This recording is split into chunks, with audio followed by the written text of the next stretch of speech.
So on this video, I'm going to try to show how to replace an old worn out chain, how to diagnose links that might be bad or worn or dangerous, how to properly clean in by the countershaft sprocket to minimize wear in the future, how to use the ProMotion chain tool, which is very useful and worthwhile having, and how to get the new chain on the bike and adjust it. So today's project, I'm going to try to show this on the video in an entertaining way. We're going to replace the chain on the 650 Ninja.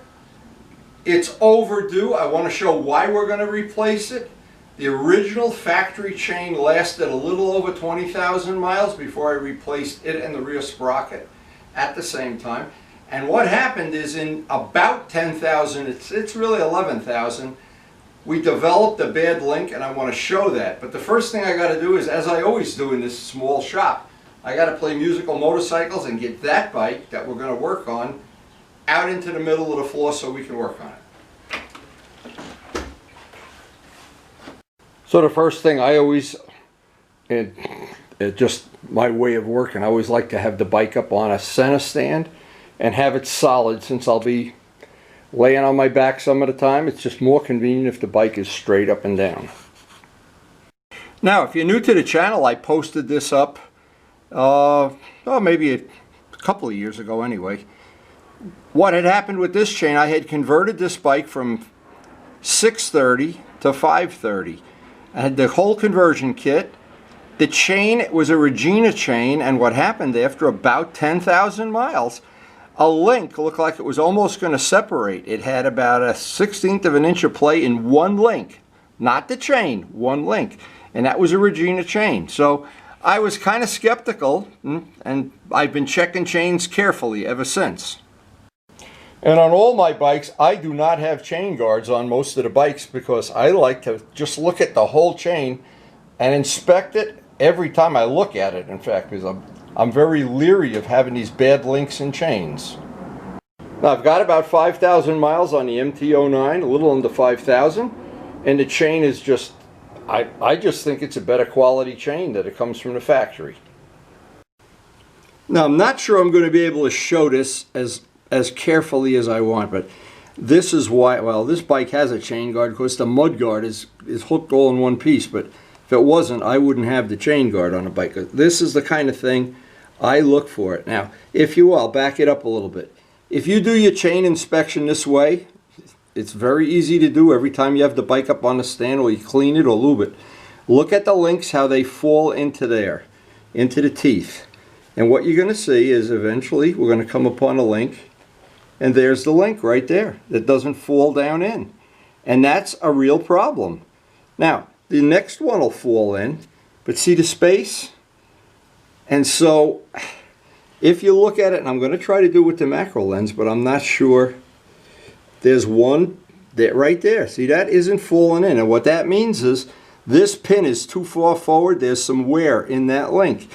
And if you know that, what happens if you just keep riding a bike? You wind up eating up both of the sprockets, and that's usually, well, could be $100 on some bikes. But that's going to damage everything. So we're going to wind up just replacing this chain. It's a Regina chain, and I've had two of them go bad. I've had something similar to this, only one link. The chain doesn't wear out, but there's a bad link. And I would suggest everybody check your chain regularly, especially if you don't have a bike with the factory chain. The factory chains always seem a whole lot better. So rather than get another Regina chain, I'm going to try an EK chain. And I have used a lot of Regina chains that have had no problem. So I don't know if this is a quality issue, and I don't want to badmouth them, or if it's something beyond their control. Now, Vlad got me this chain. Number one, whenever you get a chain from any source, mail order or in real life, check that you have the master link inside the box. A lot of times, I've bought a chain, come home, and somebody opened the box and took the master link out because they had a problem. When they pressed it together, it didn't go just right, so they just went to the shelf, took out another link, I think. I won't mention any names, but I have bought chains where there's no master link in the box. And it's got to be the master link for this chain. They don't all interchange. Some do, some don't. You can't take a chance that you're going to have an old one from some other manufacturer of chains. So I checked already. We do have an EK chain and an EK master link. Just to mention that there's a lot of ways of changing a chain. There's a lot of ways of doing almost every project on every motorcycle. But the way I like to do it, and I've dedicated the day and enough time to do it, is I like to take the cover off by the counter sprocket because I want to clean in there and I want to check those teeth. If those teeth are starting to hook, it means they have a little hook shape to them. If not, I don't have to replace the counter shaft sprocket. The back sprocket only has about 10,000 miles on it. I know that. Usually it's the front sprocket that'll wear way faster than the back one. But if you are really totally concerned about restoring an old bike, it's best to replace the chain and the two sprockets. There's usually kits available, and it really would then, I would guess you'd have probably 25,000 miles of no problem service. But in this case, we've got about 32,000 on the bike, and I have already replaced the back sprocket because I bought a Sprox. It's a different type of sprocket, and that was a really nice addition to the bike. But now the countershaft sprocket has 32,000, but because I maintain the chain extremely well, clean it and lube it, I would hope we don't need to buy a countershaft sprocket, but we'll see in about 5 minutes. Let me pull that front cover off. Now, I always think that the time you spend cleaning parts, and it takes a few extra minutes to do this, get in there and clean it all out, it pays big dividends because it's just easier to work on a motorcycle. This particular bike, there's some body work that has to come off to get that lower cover off without scratching or doing any damage. And now we can get that piece off. We take a look inside. Now I can thoroughly clean all this out. Again, I'm probably a little more fussy than most people, and I don't want to disturb this sensor. I don't want to touch anything yet, but I do want to clean it.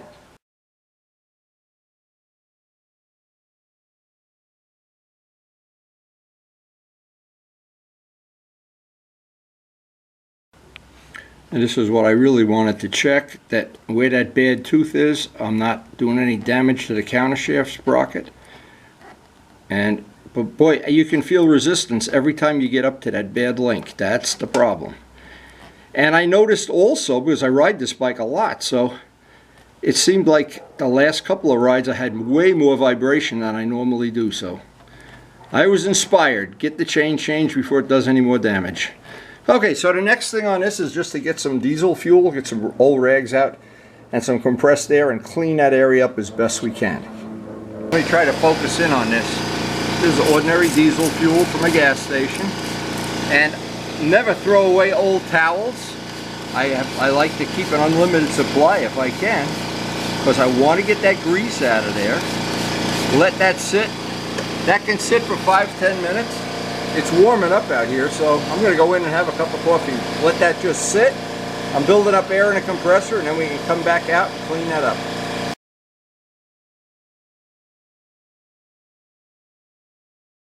Okay, that's been sitting for at least 5 minutes, and it's really warmed up. It may be a riding day this afternoon if I get this done, but you never know, and I never want to rush these jobs. I want to get that as clean as I can. Let that diesel fuel soak in. And then I'll just get the compressed air and kind of clean this up. And of course up in here. The more I can clean this up, it just makes working on this so much easier, so much nicer. And when you take bikes apart like the GS that have a big sound protector in there and everything, it's real important, I think it is, to keep it nice and clean.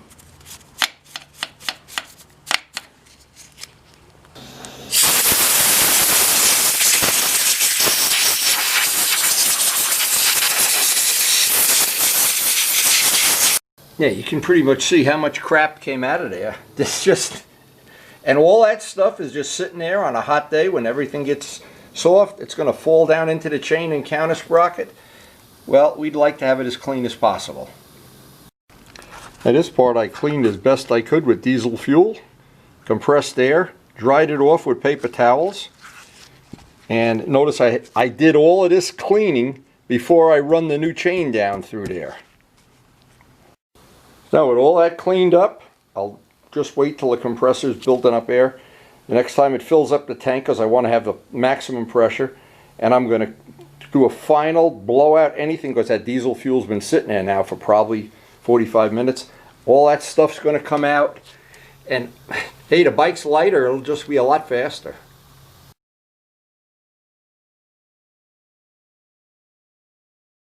So before I remove the old chain, first thing is to just get rid of all this crap that's, and know that that area, the hour or so we spend cleaning it, is a great investment, especially when you have, the problem is all these bikes I want to keep till the day I die. So I don't want to compromise this and have problems and things that I can prevent by spending a little bit of time now. Now one of the things I do, I keep all my chain stuff in a little tray. Anytime I'm going to do a chain, this is a good old-fashioned, it's a Motion Pro. This was about 75 bucks, I don't know, but I bought it many, many years ago. And I have all these extra master links for Regina chains. Not going to do me much good because I'm going to an EK chain. I always save the links I cut off when I've replaced chain. You never know when you're going to need one of the little rubber O-rings or whatever. I guess I'm just fanatical about stuff like that. And we have all the little pieces that go, and I want to get them all out and show them. But if you don't have this, you could just basically read the directions. You've got a pin, a removal pin, and I always, this is really a stroke of genius, I always save this because if I don't change a chain for a year or so, I forget how to use the tool. It's true. So anyway, I'll get out all the tools, and here's the key one. This is the key one you need to press the plate in. But anyway, and I always have in my little box of stuff extra O-rings for each one of the chains that I use. Now, I bought this tool many, many years ago from Pete at Circle Cycle, and he told me that you can buy these things that are real cheap for 20 bucks, and they always are a problem, or they always break. And so I knew I was going to be using chains for the rest of my life. I wound up buying this. The Motion Pro one works really well. I think it does anyway. Now, this might be the best piece of advice I can ever give anybody, and I have fallen for this trick so many times. I'd be doing this job and I'd say, oh gee, it's warming up outside, maybe I'll get a ride in today, and I'd wind up cutting the chain in such a way that I lost a link. Now, what you always have to picture in your mind when you figure out where you're going to cut the chain or how many links you're going to remove, you got to be able to, you can't think in terms of a link is a link is a link.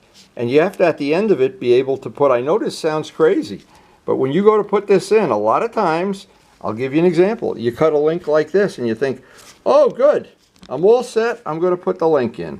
And guess what? It's not going to work. So it's always important to envision in your mind that where you're going to put the master link, kind of picture that, and that's the best piece of advice I can give you. I know how many times I've cut the chain and said, and then had to do it over or add an extra master link or something that wasn't quite right. And save all your extra little pieces and put it all in one box because you never know when you're going to need something. Now this Regina chain, I had envisioned what I was going to do.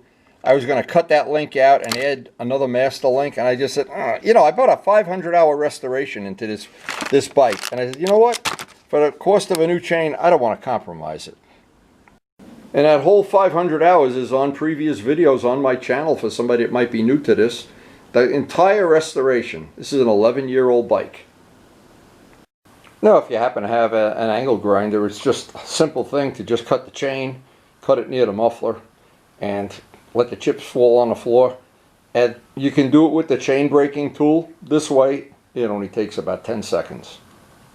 Now, if you're going to use an angle grinder, make sure it's in gear, that you can't move the back wheel.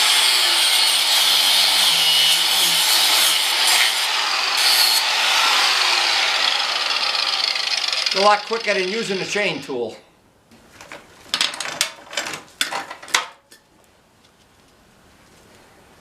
And there's our old chain.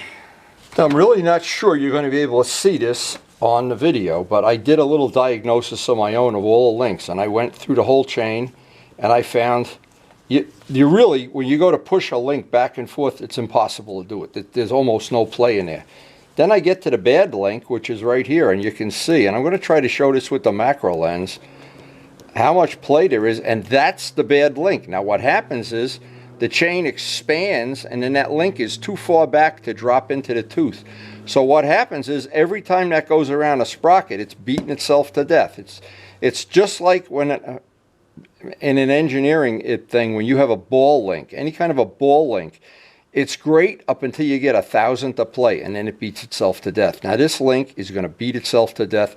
If I probably rode this, and this is why I'm showing it, so you know how to diagnose this. When you see you have a bad link, and it's a great idea to check if you do have a bad link before this bites you in the ass and you're 100 miles from home and it whatever. Who knows? Let me see if I can show this with the macro lens. I'm not sure I can show this. You see the play that's in right here. You can see the play, and that is the death knell. And if the only thing you get off this video is how to check and diagnose a bad chain, and this roughly has 10,000, 11,000 miles on it, that's something that can really be a problem. And this is the second one I've had in, well, maybe 3 years. So we'll see how this EK chain holds up. Now, before I get the new chain around here, I want to make sure I've got the last of the grit out of there.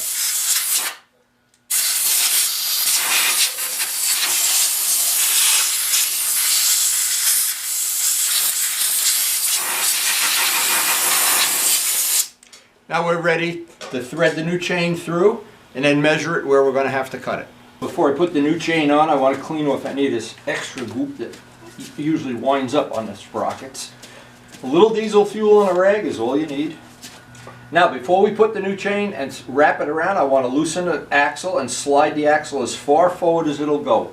It'll just make it more convenient to get the measurement and the cut on the chain.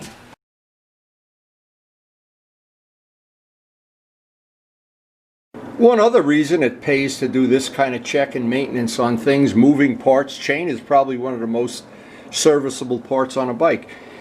I remember when Glenn got his first Ducati, the ST, he had a problem with some vibration. We took the side cover off to look at the chain and one tooth was missing. Now, I can put my finger in here and feel that these teeth are fine. They're not hooked.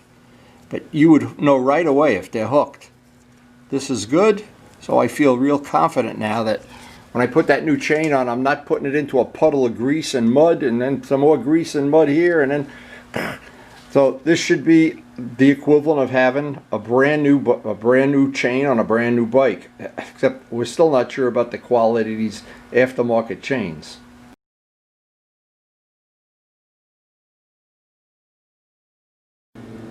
So chain comes in a nice plastic bag.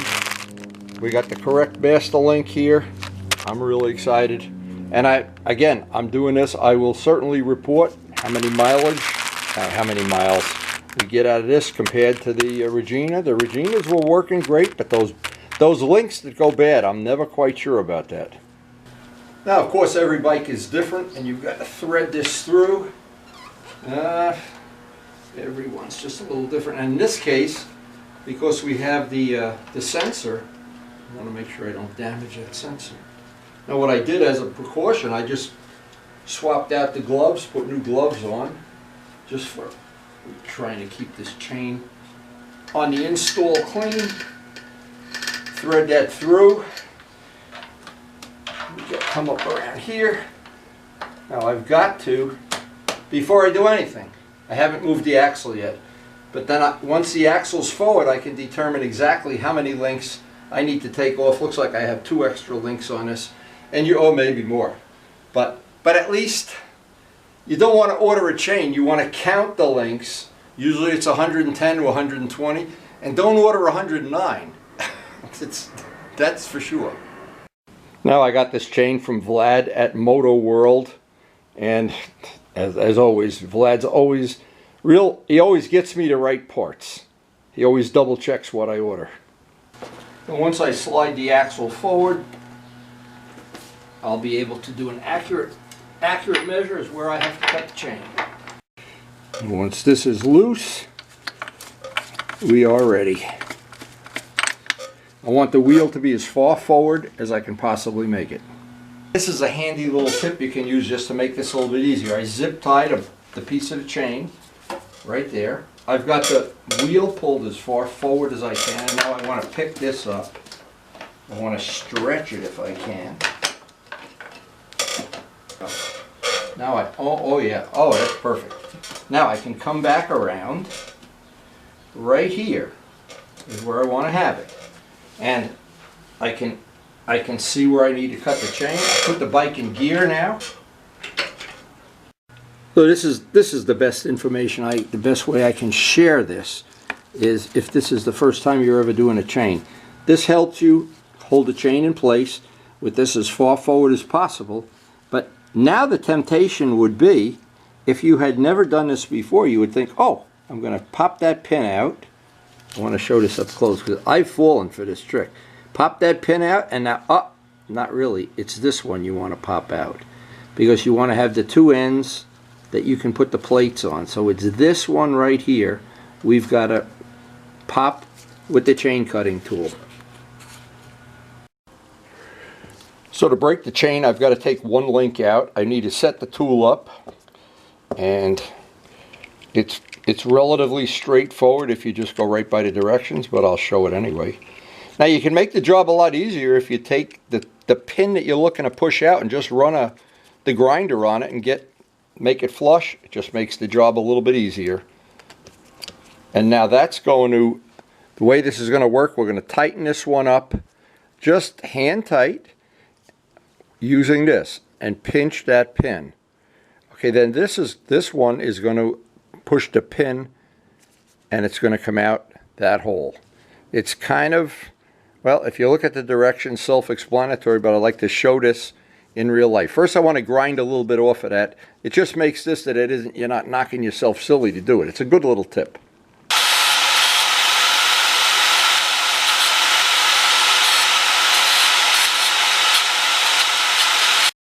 And the only reason for doing that, it just makes pressing the pin out. You don't have to force it through. It goes out a lot easier. And it's a question of just using the tool to press the pin out. Even if you don't grind it, it'll break it, but this makes it just a little bit easier. And I'm always looking for trying to make things easier. And once that pin is out, you can just remove the tool and we're all good to go. So this is what we ultimately want to wind up with, that we can put that master link in now. We have to make sure we get the little rubber O-rings on both sides when we press it in. And because we've taken that adjustment, we've made that with the swing arm all the way forward, this is going to have a little bit of slop in it. And we'll, of course, when we're done, adjust the chain. And that's the amount that got cut off. But of course, when you buy a chain, the one thing, don't buy it one link too short. And this is one of the most important things. They always give you some chain grease with the master link. Make sure you get everything greased up good before we actually press that together and put the little dimple on the end. And this is, I would not underestimate how important it is to grease this and grease those O-rings and make it real sloppy. And when you're all done, then you could wipe the chain off. And as I said before, plenty of grease. Don't be cheap with the grease. You can always wipe it off. I put the brand new O-rings in there. That gets on there. Now I'm going to put the O-rings and the grease on this side, and then we're ready to use the tool to put the dimple in. So this is the way you set the tool up with that.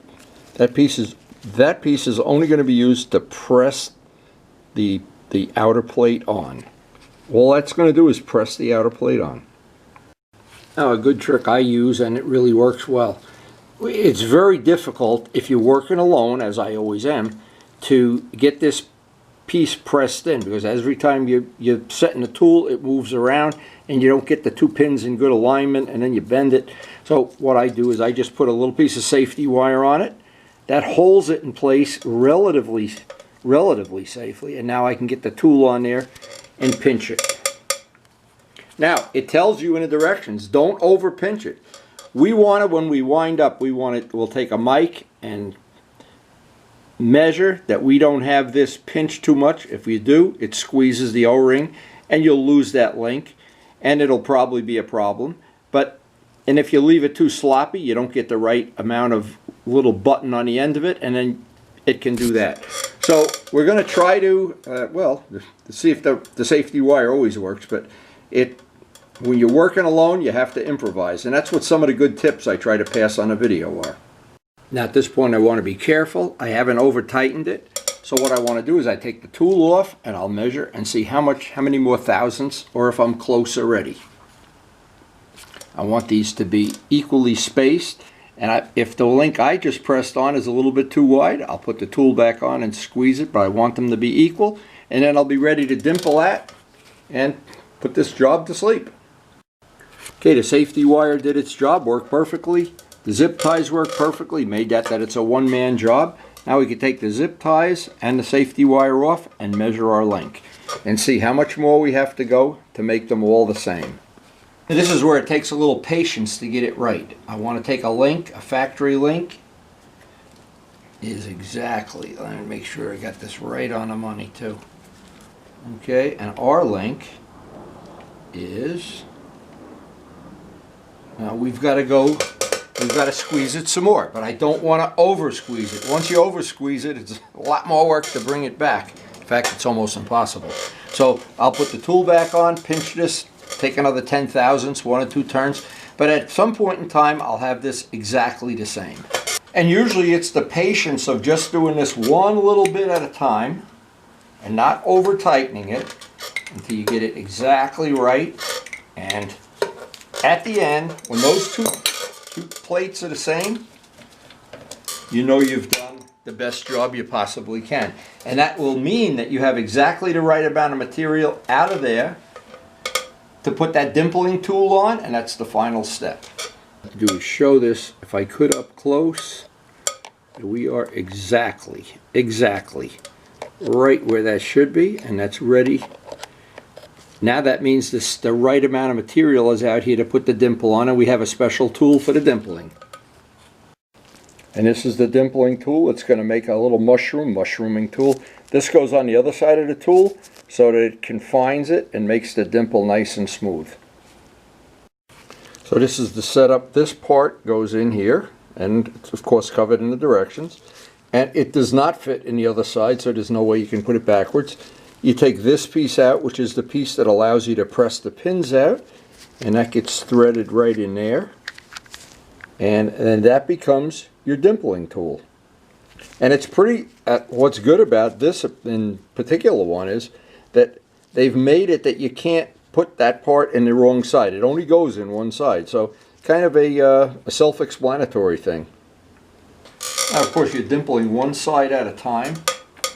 And you really don't have to overdo this. Once you dimple it, and then after I dimple it, I'll check that I haven't moved the plate at all. That one's look good. Now we'll just move it up to the top one. You really have to do one, obviously do one at a time.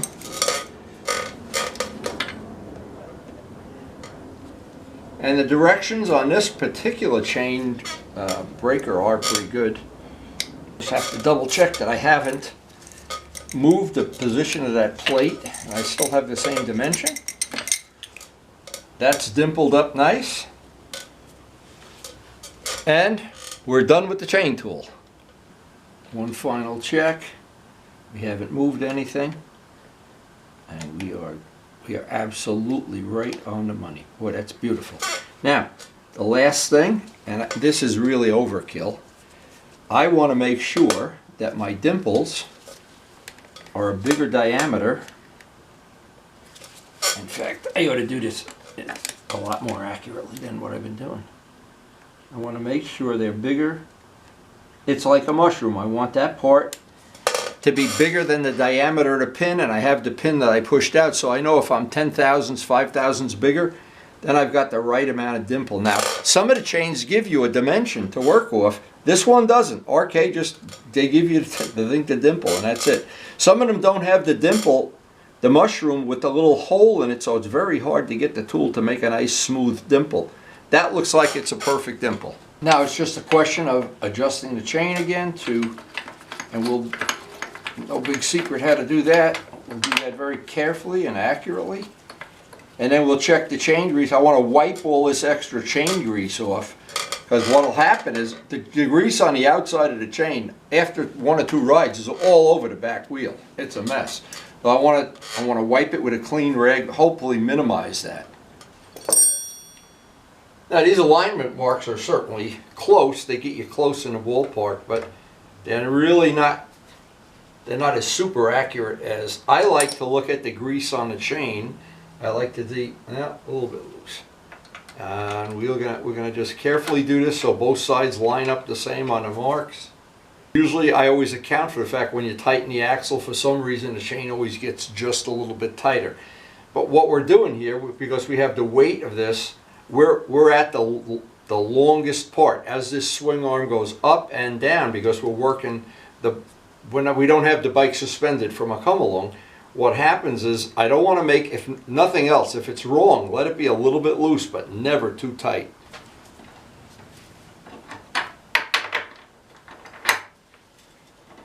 And the last thing is just to keep the log books up to date with the mileage and the date. Anytime I take parts off the motorcycle, I like to run a buffer on them. Just refresh the paint. This restoration is basically a year old. Bring it back up to the highest gloss possible. It's always good to get these parts. I'm always happy when I get the parts put back on and get this all back the way it was. Except I know everything inside is nice and clean. And I should have many more good miles with that chain. And the first couple of rides I know will be cleaning grease off the back wheel, and that's the only downside to the whole thing. I always think for me there's a special reward of doing your own work on a motorcycle, or doing your own work on anything, to be honest. And that's why I enjoy passing on the little bit that I know, and hopefully somehow you can benefit by that. So I hope you did enjoy the video. I hope you were able to pick up some useful information about chains, about everything. And I enjoy editing the videos. I enjoy doing the work. I enjoy working on my own motorcycles, maintaining them.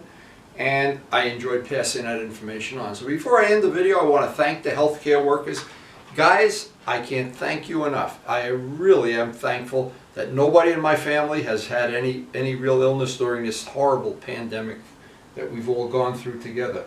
And this is a special restoration. Rob and I have shared the ownership of the bike since it's new. He signed it over to me, and so this bike has been in our family for the whole time. I did that 500-hour restoration last winter and mixed the gold paint, made the carbon fiber parts, and was out in this garage a lot of really cold days. But now I think I have something that to me is a very enjoyable motorcycle ride. I enjoy riding it, and everybody that's ever ridden it comes back with the same thing. Boy, that is a keeper bike. It is a keeper.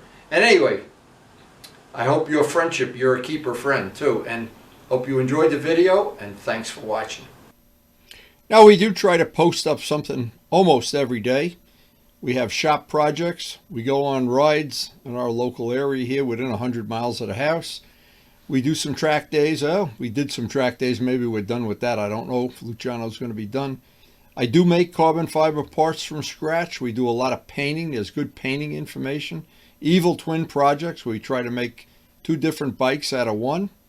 And we go to a lot of local meetups, have a lot of fun locally, and how to buff paint some of the things that may be a little bit of a black art, and ride all season long. And I hope you enjoyed the video.